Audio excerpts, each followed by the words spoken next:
oko Selme i Ognjena se nastavlja. Očitala Selma Ognjenu bukicu o moralu. Otišla Selma na Pornić i kad su joj rekli skini se, rekla ona ja se ne skidam, ja sam poštena. Znači otići u emisiju kod Ognjena Amidžića. Pa sam sebi skačeš u stomak.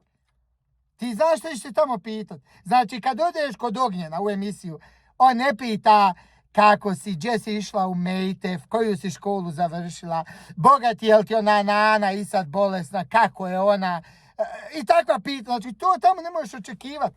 Tamo dolaze pjevačice, skinu se u grudnjake i lupaju onaj paradajz ili lubenice bilo. Pa to je njegova emisija. Tako on istekao popularnost na takav način.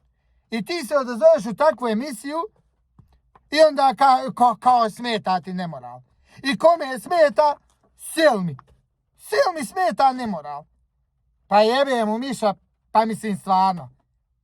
Ona žena koja je prva počela se skidat ugaće i one haljine oblače da izvinete onaj razrez do minđe ovdje, i ona se buni protiv toga.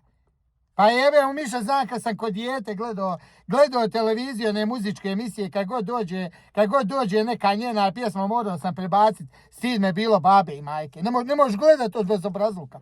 Ono što je Karleuša u Srbiji, to je ona u Bosni. Znači, nemoral da ne može biti nemoralnije. I ona se našla da mu kaže. Pa jebe mu Miša, pa ima liko mozga i obraza. I onda još narod govori bravo Selma, nek si očitala bukvicu. Šta će mu ona očitati, ljudi? Znači ja nikad na tu Selmu ne bi, Allaha mi mog, riječ progovorio. Nek se skida, nek radi šta hoće. Nek, što se mene tiče, ne gola pjeva. Eto joj tamo. To je njen život. Ona će zato odgovarati pred Bogom i pred narodom. Ali ne možeš ti čitati i držati lekcije o nemoralu tamo, kao ta pitanja njoj malo seksistička. Daj bo, napusti mi to. Daj bo, napusti mi to. Sad se sjetila stida. Promijenila muškaraca više nego na Nataša Bekvalac. Samo onako prelazi iz kreveta u krevet i govori ovo radimo na djeci.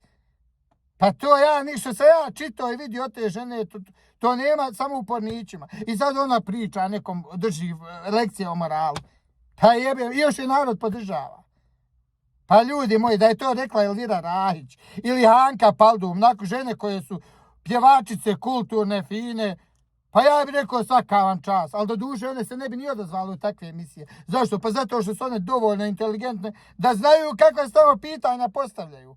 Znači tamo Elviru neš nikad vidjeti Hanku Paldum, kod Ognjena. Vidit ćeš onakve ko ona i gore. I ona sad čita lekciju, sad bi mi trebali to aminovat, reći bravo, bravo. Pa znam te, brate, kad si Gole guzice pjevala, niko se nije skidao oko ti na svijetu.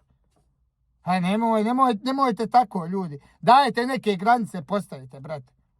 To do podne, gola od podne neka bula, to ne može. To Hana Hadžanović-Baltaković i ti, to ne može. Znači odlučite se, ili ovaj put, ili ovaj put. Nemojte mi stalno mijenjati. Malo ću tamo, malo ću vamo, malo ću tamo. Ne može to, brate.